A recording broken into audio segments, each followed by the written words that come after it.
Simula, super satisfied at enjoy kami pareho. Pero after 6 months, nagsimula makaramdam ng panlalambot yung ari ko.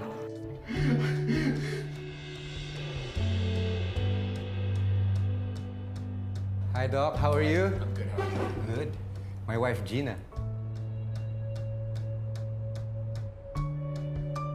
Dami ng chick neighbors na nalalaglagan ng panty sa sobrang kagupo niyan.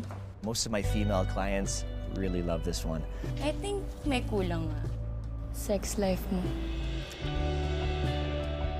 Hindi na to pwedeng maulit. Kasal ako at mahal ko yung asawa ko. Tumigil nga kayo! Kami ng asawa ko ang dapat mag-usap dito! At bakit? Kailan ba involved dito? Kailan ba may nararamdaman? Kiki, tumigil ka na! It's normal sa atin na maghanap ng satisfaction sa iba, even if it's wrong.